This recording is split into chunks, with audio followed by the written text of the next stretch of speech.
I forgot to put my mic on. I'm going to begin today's sermon with a major confession. And I'm going to come clean about my own struggles with forgiveness. I have told this story to some of you years ago. The car. Some of you may not have heard it or remembered it. The year is 2000. I had a Mitsubishi Montero SUV, kind of a big SUV. Back in the days when I was in the corporate world and still getting really nice bonuses, I had put down a substantial down payment on this car, so my car note was pretty low. The car had maybe 40, 50,000 miles on it. It was about 3 years old.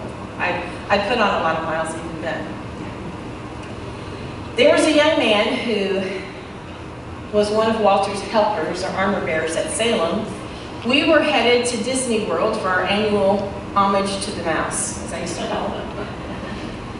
And we lived in Hyde Park in a high-rise. Walter said, well, Marvin has volunteered to drive us to the airport so that we don't have to pay parking at the airport. I do not like Marvin. I say that in the present tense. I confess to you, I still do not like Marvin. Marvin was one of those wannabes. He had a reputation around Salem, which is a pretty large church, of attaching himself to people and sponging off of people. His wife's family was known to me. Her older brother and his wife were actually good friends of ours. Against my better judgment, I say to Walter, okay. He's like, Terry, he's trying to do us a favor. So he parks his car in our neighborhood, drives us in my truck to the airport. It's raining that day. It's early on a Sunday morning. The plan is that Marvin is to return my truck to our building. We've told security who he is so that he will be able to enter the garage in our building and put it in our parking space. We're on the plane. When we land, my cell phone is going off. Walter's cell phone is going off. Guess what has happened? Marvin has crashed my truck. He was supposed to take it straight to our building from O'Hare, and we had a 7 o'clock flight. Marvin didn't do that. He went home around 95th and Sangamon to pick up his wife, and then drove. So here's a map. O'Hare is here. Hyde Park is here. He's going home way down here. Then going to Salem, even further south. Then driving my car back to O'Hare, where he works as a baggage handler for an airline. On a parking lot at O'Hare, he takes a corner too fast, hits a tree, totals my truck. I do not like Marvin.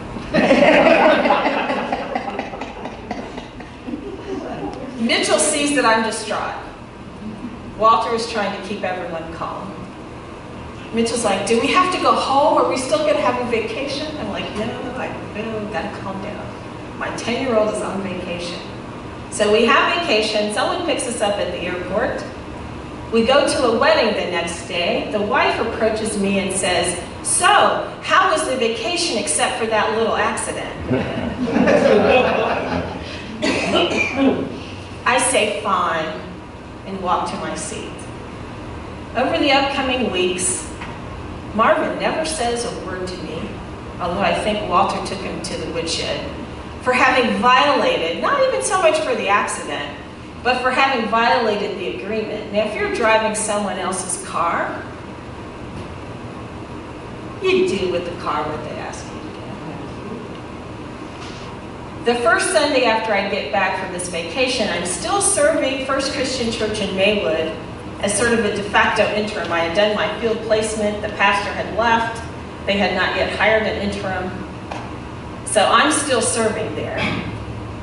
And when I went to the communion table that next Sunday, I had to stop and tell this story. Because I realized that what that table represented was forgiveness and reconciliation. And I could not, in good conscience, stand there just angry with this person. Now, am I still in touch with these people? Borderline. God moved them to Arizona. Praise the Lord. Not once did this couple ever say, I'm sorry.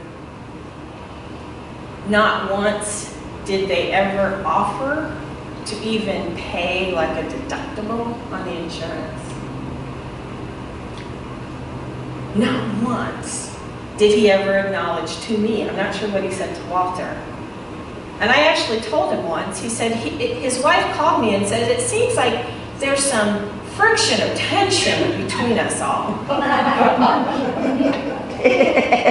She called me at work to say this. And I said, yes, there is friction and tension, and I'm praying about it. But your husband has never said he's sorry. Your husband violated our trust because he did not take the vehicle straight home. He drove it around all day. If he had taken it straight home, perhaps this wouldn't have happened. He violated my trust, and it's going to take me a while to get over this. I know I'm a minister. I'm still in divinity school.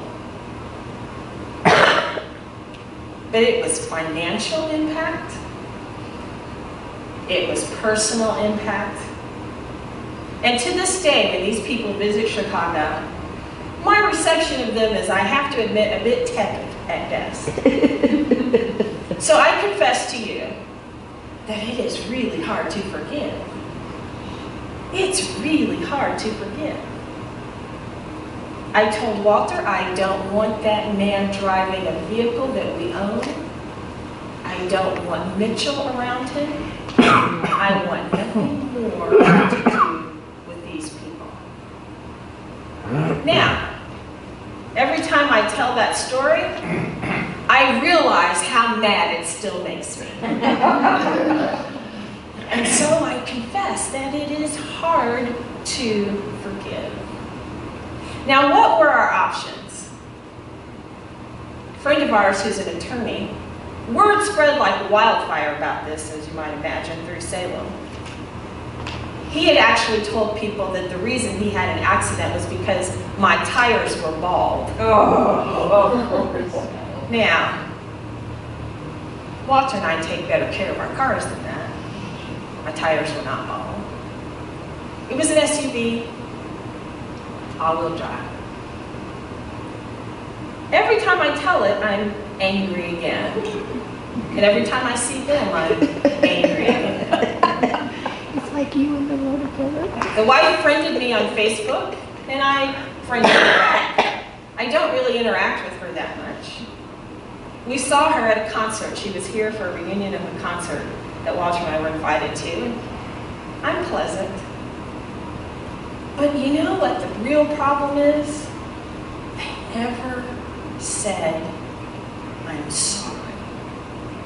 They never confessed. They never acknowledged that they had done us not just emotional harm, but had to buy a new vehicle.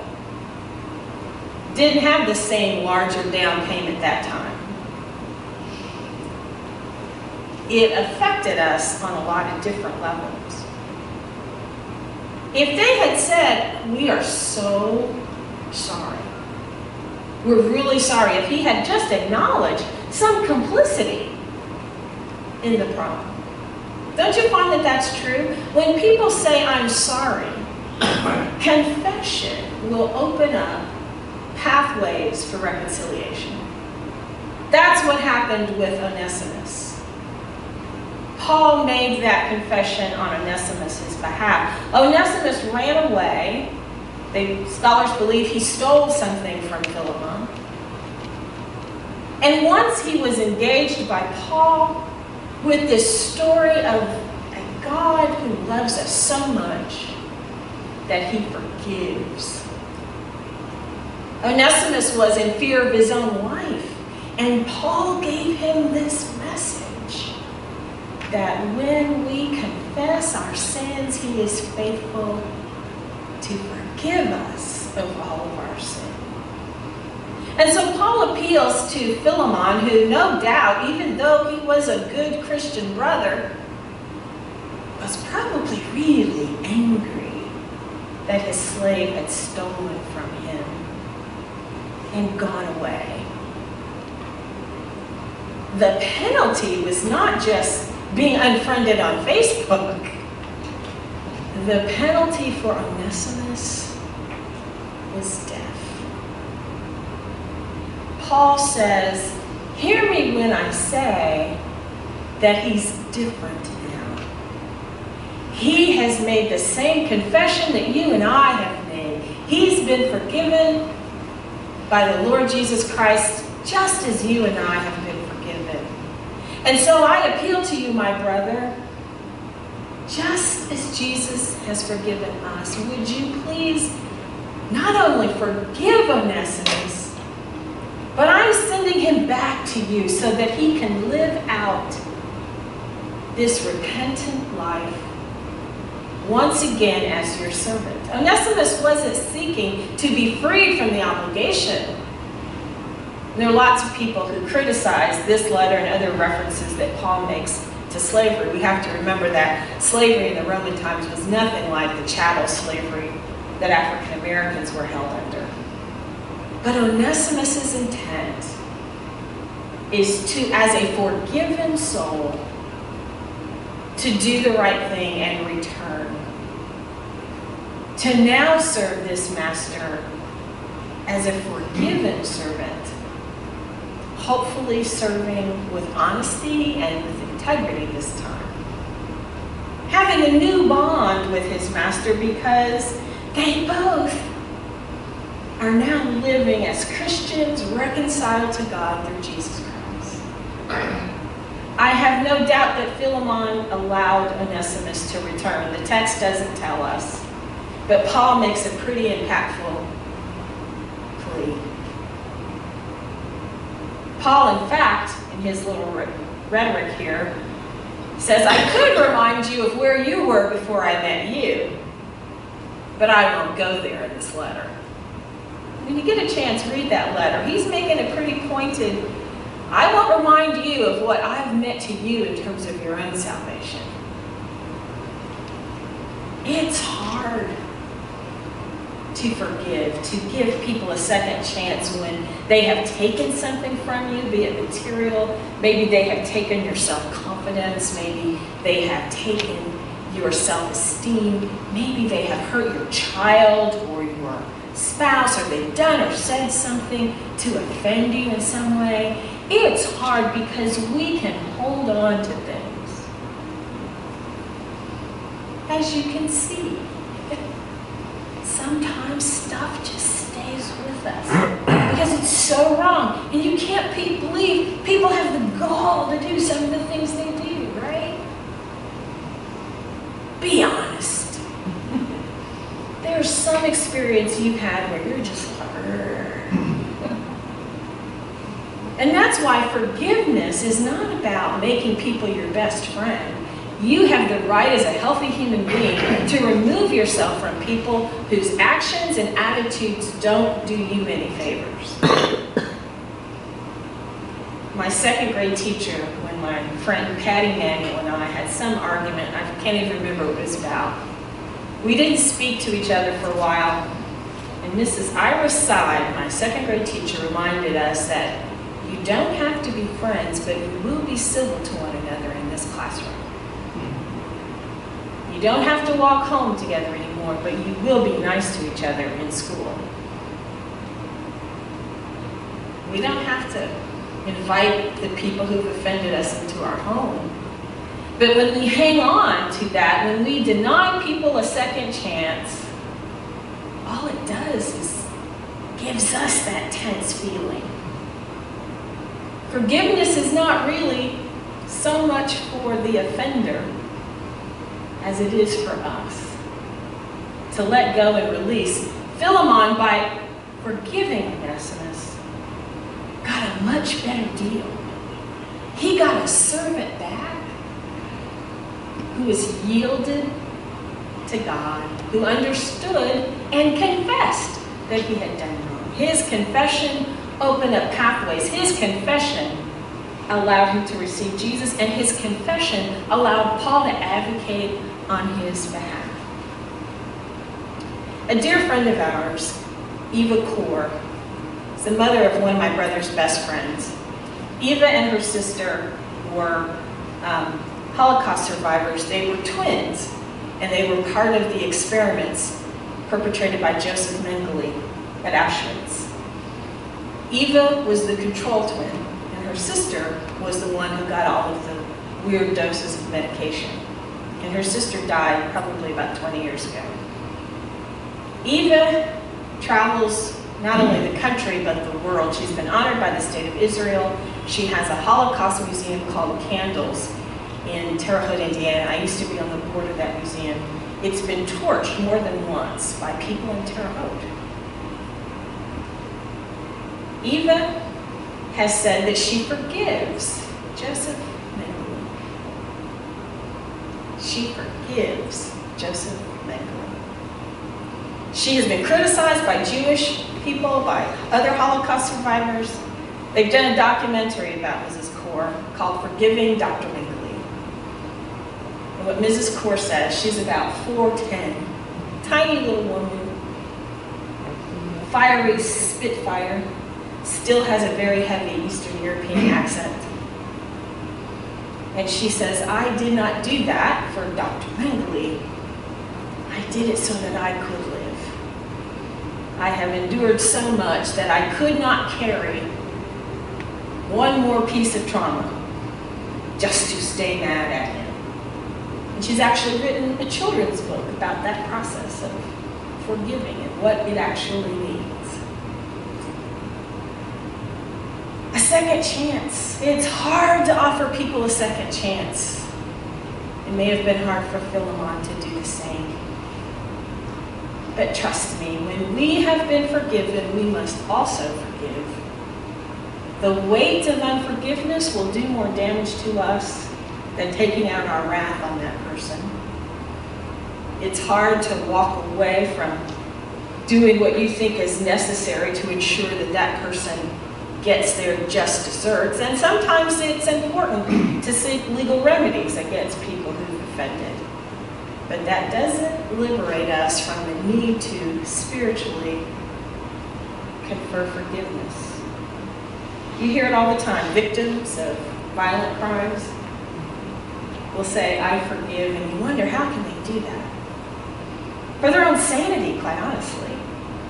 To carry something so heavy and violent and destructive, you can't carry the tension of the unforgive state as well.